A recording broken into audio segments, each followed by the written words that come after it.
Welcome to Elevate, a Women's Leadership Institute podcast where we showcase stories, celebrate successes, and shift culture. Welcome to another episode.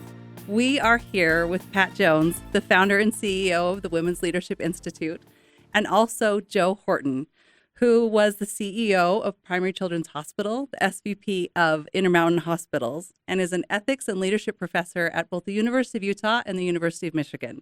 So excited for our conversation today. Thank you for joining us. Thank you for inviting us. Great to be here. Thank you. Very good.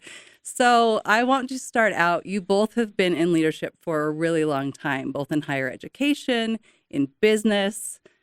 Tell me some principles of leadership that you feel are timeless, because leadership trends can come in and out. But what are some principles of leadership you found to be timeless?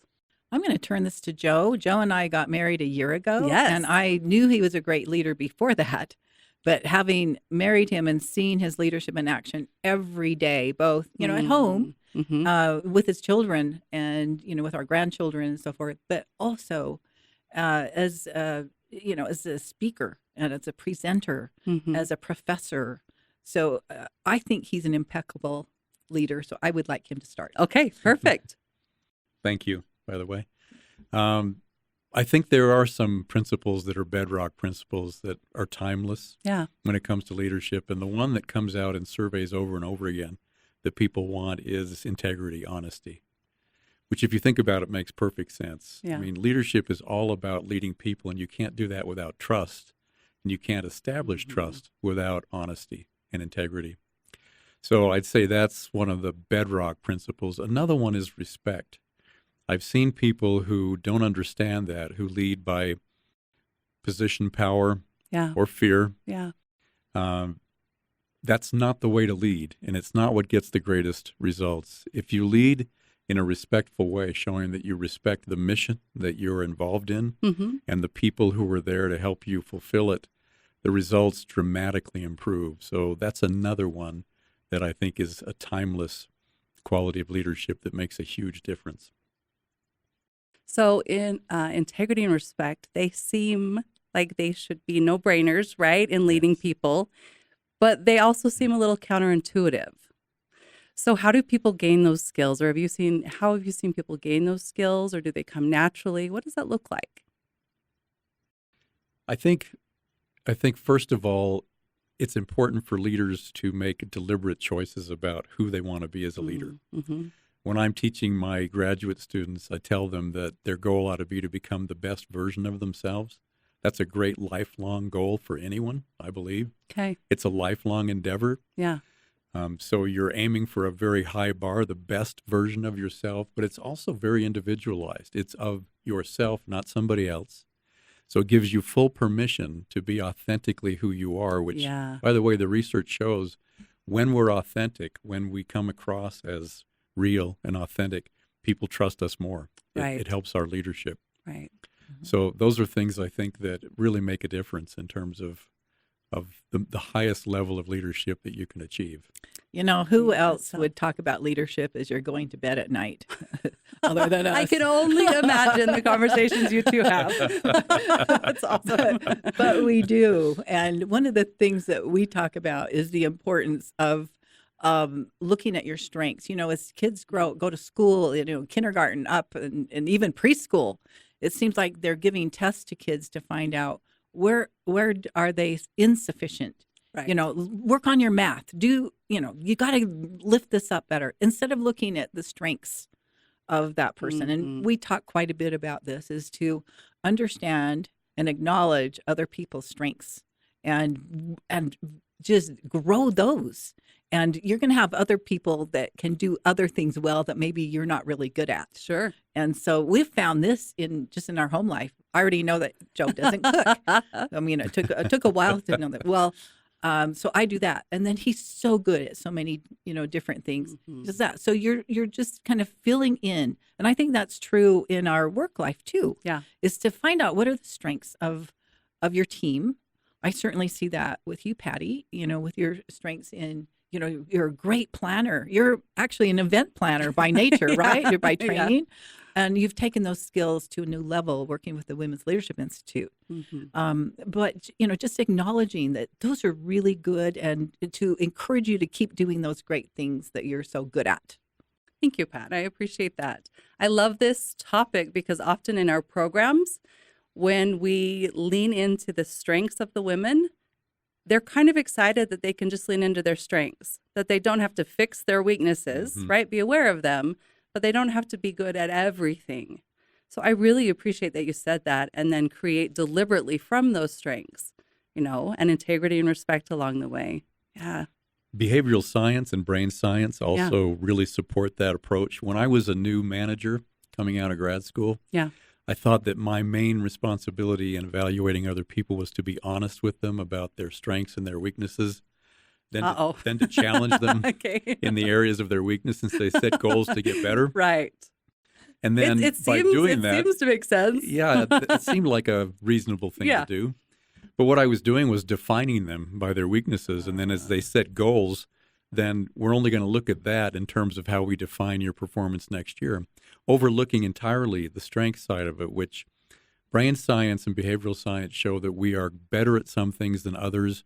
And it's ingrained enough that pattern lasts over a lifetime. Really? Yes. So what you're good at, you're going to be good at in the future. What you're not as good at, you're going to struggle with in the future. Doesn't mean you can't get better. Yeah. But it does mean that for the effort invested, the return is much greater to work on your strengths and try and take them to a higher level than just to remediate your weaknesses. Yeah.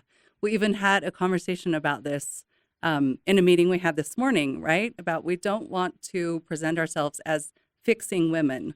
That's not what we are about at the Women's Leadership Institute. We are developing them and their strengths so that they can be better leaders.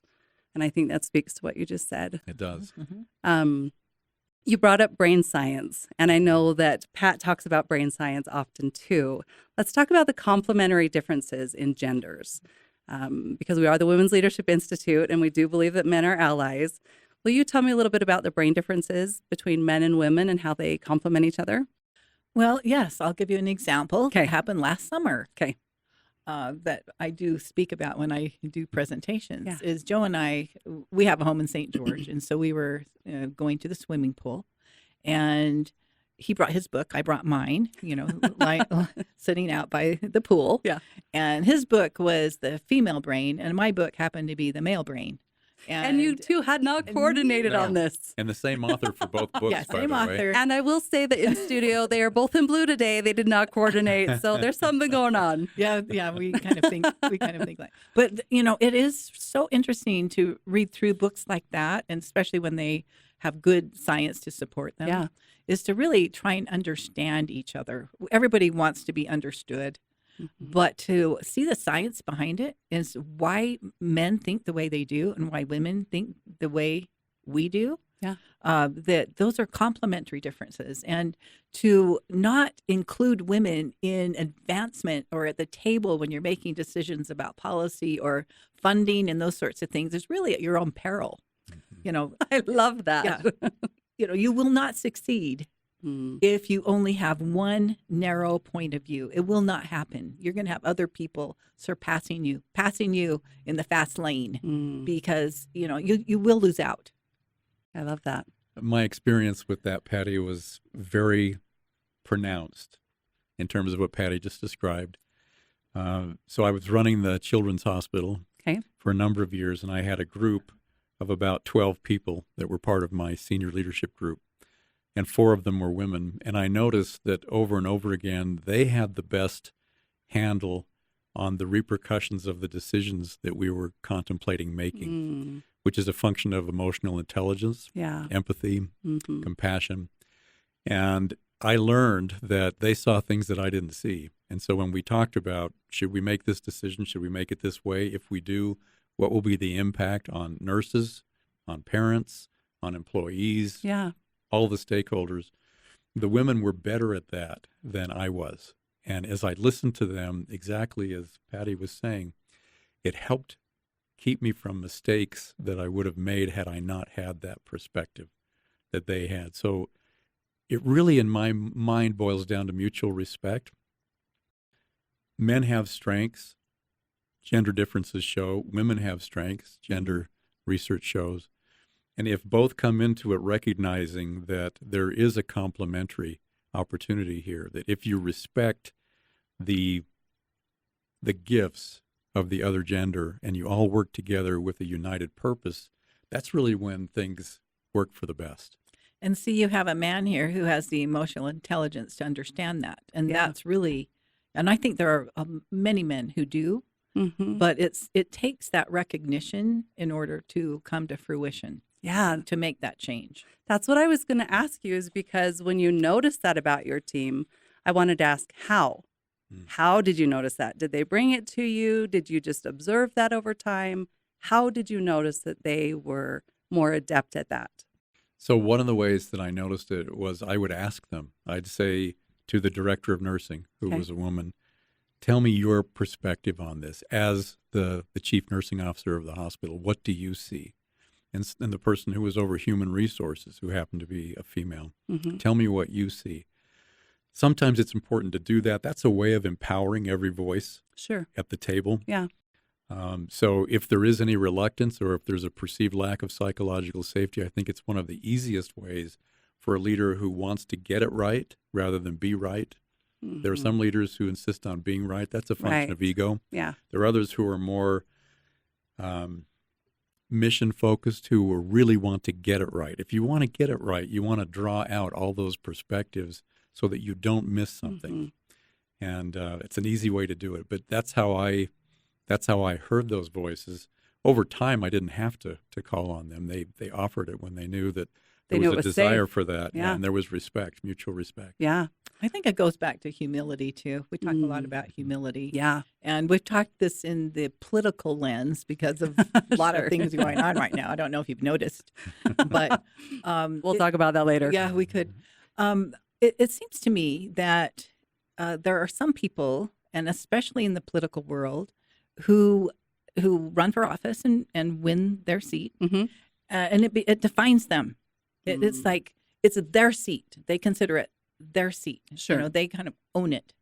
When in fact, what they're doing is just renting it at the from the public who have given the faith in them. Yeah. But the ones that are able to succeed afterward are those that don't feel that way, that it's not their seat, that they were honored to actually fill that position during that time.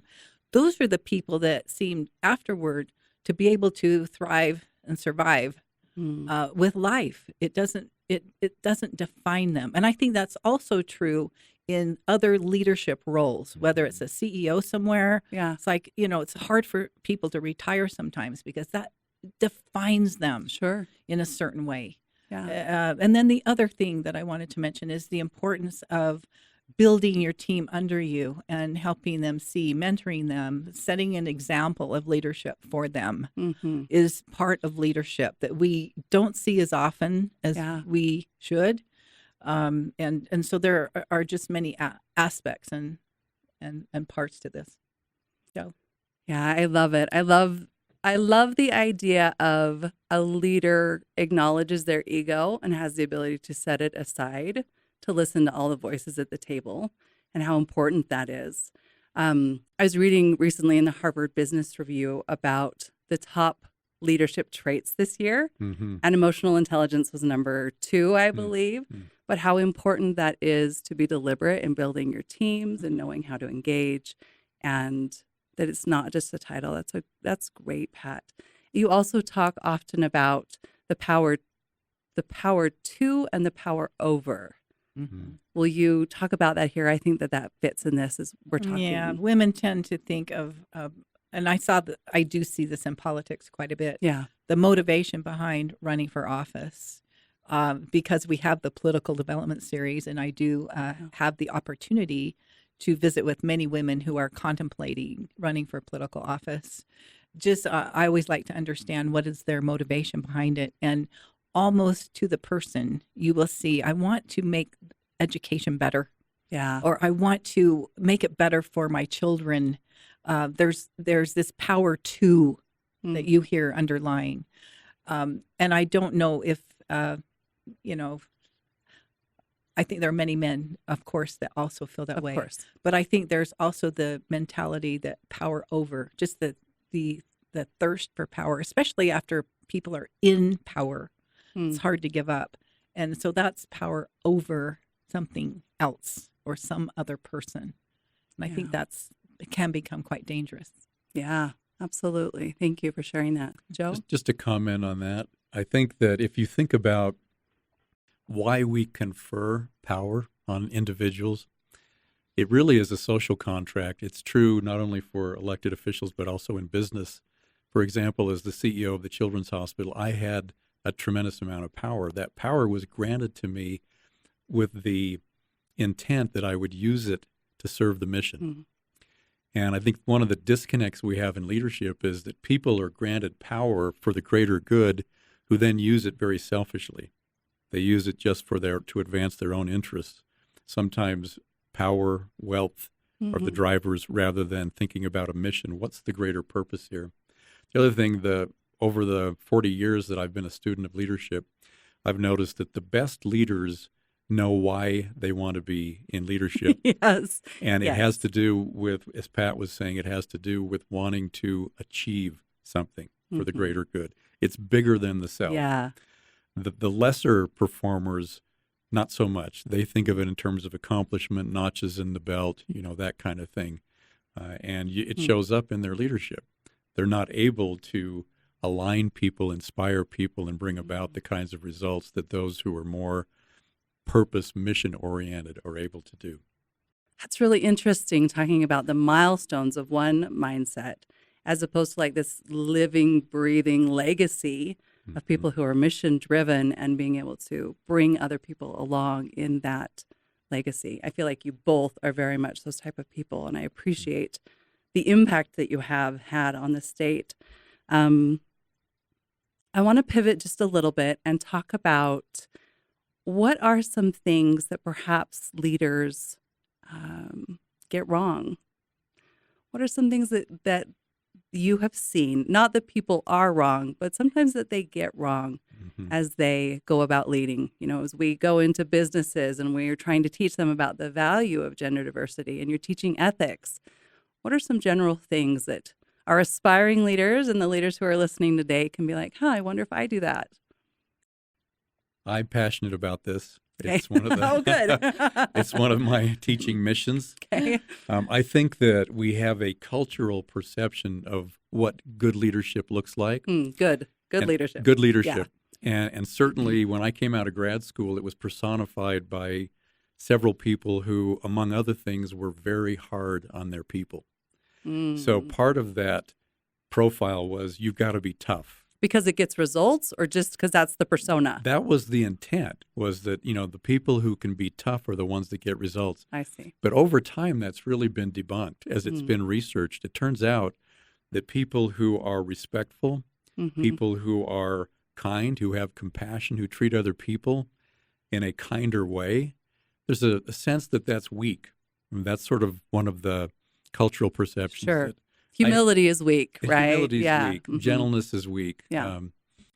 I love the St. Francis statement that there is nothing as strong as gentleness, and nothing so gentle as real strength. And I found that to be true. It's the people who are the strongest who are able to be more principled in the way they treat other human beings. Because they can catch their reactions. They can catch the reactions, but you can do every hard thing. If you have to fire somebody, you have to discipline them, you can do all of the hard things in leadership with compassion, it turns out. And if you do it that way, you get a better result than if you don't.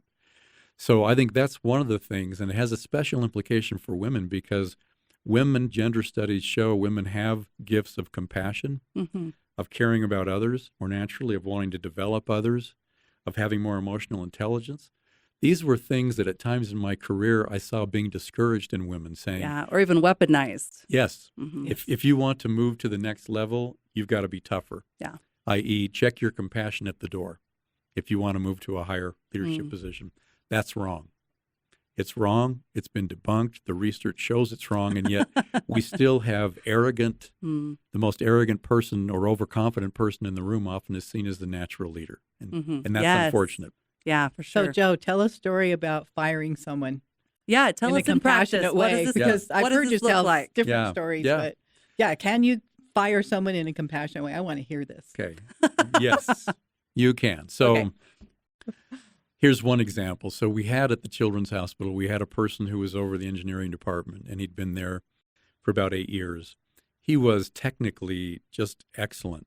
Okay. And he did a great job of updating all of our technical programs around maintenance of equipment, all the systems of the hospital. What he wasn't very good at was managing his people, and he had quite a large group of carpenters, electricians, plumbers, all the trades that he managed as a part of that role. And there was a file that got thicker and thicker about complaints over time about favoritism, about inconsistency, about just a failure to lead and be able to manage people in an effective way.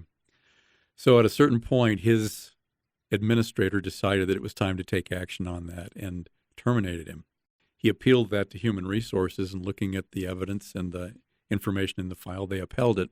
He then came to me as the last appeal as the CEO. Okay. And as he came in the room, he was very angry. It was obvious. And I said, tell me, I understand your situation, but tell me why you're so angry. Now, that came from a genuine interest in wanting to know what he was feeling and why.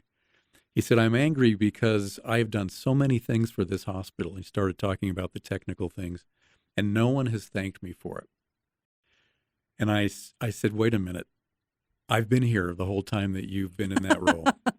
And if you haven't heard that from anybody, as the CEO, I want you to hear it from look me. at you taking accountability. Thank you for what you achieved. Wow. I saw you develop the preventive maintenance program, gave him some examples. Yeah. And it's true, we are in much better shape technically now than we were before you came. So that was the respect part. Now the honesty. But we also know, you and I know, that was half of your job. The other half was management. And I don't think you enjoyed that. That was where you had a harder time. Yeah. So then I asked him a question. I said, if you could do anything, what would you do? And I asked the question sincerely. I wanted to know. Without any hesitation, he said, I would design a nuclear power plant. I said, wow, really? He said, yes. Then I asked him. He knew right away. He knew right away. Didn't have to think about it. Then I said, would you want to run it, operate it? He said, no, absolutely not. And I said, I agree with you. What you're talking about is that would be your strength. That would be playing to your strength. Running it would be playing to your weakness. The problem here was you were in a job that asked you to do both. And that's why it didn't go well. My advice to you going forward is focus on the technical. You're great at that. And I'm sure you will succeed in the next job. He stood up. He came over to me, smiled, shook my hand. I was upholding the termination, so he was fired. But that's a very different approach than just saying, I'm not going to overturn your termination. There's a file this long on your personnel problems. It's about what is your intent in that moment. My intent was, how can I help this person? It doesn't mean that I negate all of the history and the parts about his performance that were problematic. It's about being honest about that, but also trying to find a way, even in that moment, to help him in terms of succeeding as you go forward. So my experience is you can always do that. You really can always do that. And you can be just as resolute about that as somebody who is hunkered down and just thinking that they have to be tough in that moment. But it doesn't hurt to show compassion, and it actually helps in that moment, and it helps the person later. Yeah, well, and I feel like that harkens back to our play to your strengths. And he perhaps took on management without knowing that that wasn't something that he cared about or wanted to care about. And it took something like that. And I also loved your curiosity, right? Curiosity, I think, is really important to learn about people. Pat always says, tell me, why don't you tell me more about that? I think that's a great lead in. Pat, what? I also love from learning from Joe's presentations, I've heard many of them, is that you want to understand, or to right off the bat, if you have a difficult conversation coming up, understand where you both agree. It's like we both want this for our child or for our company or whatever it is, so that you have this common mission, common understanding, common goal together. It's a really good way to start a difficult conversation. And I've loved learning more about that in my journey with Joe. My journey with Joe. That is a whole segment. I love that. Well, and just for the record, she's actually really good at this. She's always been good at this, at dealing respectfully with people, working across the aisle in the legislature. Pat has those skills, that both the honesty and the respect part of it. Pat's always very gracious, and you can tell in the relationships she has and how people respond to her. I love that we brought up conflict. As we kind of end our time here, I want to ask a couple more questions. One of them is, in being a leader, there are hard times, right? Especially if you're a mission-driven leader. There will be times where you're like, why am I doing this? And you want to throw in the towel. How, if you both want to share a moment like that, and then how do you overcome that? Or what brings you out of that? What keeps you going when it really gets hard? I'll start. Okay. Because it happened today. Okay, perfect. Serendipitous. Okay, yeah. And, this doesn't happen all the time for me, but we had a great board meeting today, but we learned about some legislative issues that seem very ill-directed to me and our board, by the way, and many others, because I've heard from many others having to do with DEI and some other things. And I, literally, I was so kind of a combination, angry, sad, and just unhappy, unhappy in a very strong way. And did you hear about this, Joe, afterwards? Yes, I did. And with passion. I kind of thought, why am I training women to run for political office? And, potentially exposing them to this kind of underbelly of politics. And then, just not too soon after that, I thought, because we need more women to help moderate that kind of thinking, or to give a different side to things, which I saw for 14 years in my political career in the Senate and the House, that we needed women's voices. I was oftentimes the only female on many of my committees. And I knew that women and men thought differently on so many different issues because we had measured those things in our public opinion research. And so I thought, I'm going to, I think Joe will probably tell you this. I went upstairs and I said, I want to run for office again, which I really don't.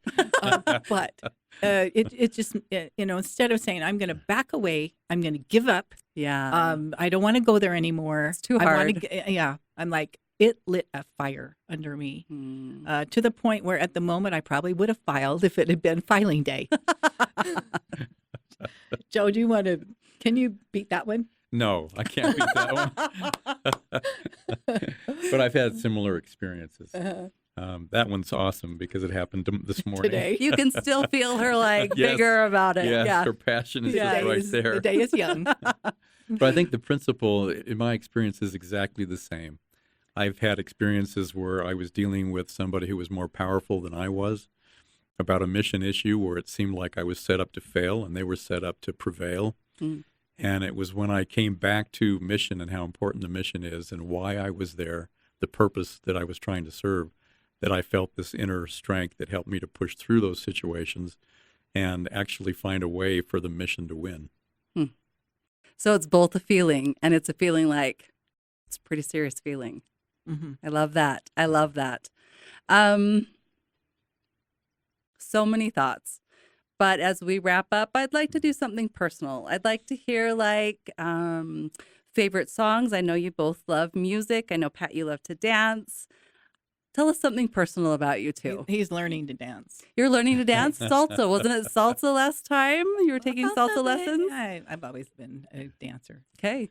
But he also is the lead singer and guitar player in a band. Yes. And I'm learning to play the drums, not to be in his band, but I've always wanted to play the drums. And is he teaching you? No. No. Okay. No. My drummer's teaching her. Oh, My drummer. He's perfect. I guess you could say that. But it just goes back to, these stereotypes that girls and women have, that was a boy's, growing up. I grew up in the 50s and 60s, and it was kind of the guys thing. Of course, it's changed a little bit now. But I've always listened to the percussion part when I'm listening to songs, and I've always been interested in that. So I'm like, okay, I'm 74 now. I can learn this. It's time. I can do drums. Yeah. I love it. We'll have to do a performance. Not yet. Not yet. That'll Give be me fun some though. time. Okay. Yes. And how about you, Joe? What's something personal you'd want to share with our audience? Musically, I love the Beatles. So I grew up when they appeared on Ed Sullivan's show. I was there with my family gathered around the TV. Were you screaming at the TV? And I wasn't a screaming. Okay. I wasn't But quite you're a excited. teenager. I was 10 years old Okay. at the time. But I heard all the others screaming Yeah. on the Sullivan show. But it kind of ignited that desire to play music, to perform it. The music to me was transcendent. It was exciting. And we were just in London this past summer, and we got to walk the zebra stripe for Abbey Road. They're right next to their studios where they recorded most of their music. But that's something that has been an important part of my life. And I think the other thing maybe that's personal for me is I feel very strongly about reverence for life. That as Pat knows this story, but as an 8-year-old on the playground, 3rd grade, some boys I overheard them that they were going to go and kill as many of the ants, the red ants on the ant hill on the playground as they could. And it just struck me that was wrong. It was disrespectful. There was no purpose in doing that. So I went over and stood over the ant hill and stopped them. And there was some jostling. They didn't like it. But I also realized that because they were annoyed that I stopped them, they were probably going to do it to spite me. So this was kind of the first ethical challenge I had in my life as a 3rd grader. And I thought about approaching the teacher who was on duty that day, and it was the most formidable teacher in the grammar school. Her name was Miss McGrath. Everybody you was even afraid remember of her name. Okay. Absolutely. And I thought, do I ask her to make a rule that you can't do that? She's probably going to just tell me to get lost. But I decided it was worth it. And so I asked her, I said, these boys wanted to kill these ants for no reason. Can we have a rule that you can't do that? And she kind of looked at me and did a double take. And I was braced for rejection. And she said, yes. It was a shocking moment for me. She said, yes, you can tell them there's a rule. So I went and told them, and that was the end of it. But I've always had that feeling, and that played into becoming a hospital administrator. So I'd say that's a very personal thing for me. And I always tell the story of when we both have 3rd grade stories. Okay. But my 3rd grade story was that there was a boy, David, that kept following me at recess and pulling my ponytail. It really hurt. I mean, I got to the point where I would be really worried about David all the time instead of enjoying my recess time. And this finally, after several weeks of doing that, he did it without me, came up and surprised me and did that. It really hurt, gave me a headache. And something inside me just spoke to me and just gave me the energy to go chase him. I was luckily a very fast runner, and I was able to run him down, and I pulled his hair as hard as I could. And he ran crying to the teacher and said that I'd pulled his hair. I think the teacher knew, but he never bothered me again. And I think that was a defining moment for me. It's like you stand up, stand up for yourself, and you don't take that kind of stuff from people. I love that you both shared that it was something personal, very different, but personal. What I also loved is that you both took action. And I think that speaks volumes to where you are today and the action you've taken and who you've brought along with you in that. So thank you both for your time and effort here today. We appreciate it. And hopefully we'll see you another time. All right. Thank you, Patty. Thank you. You're welcome.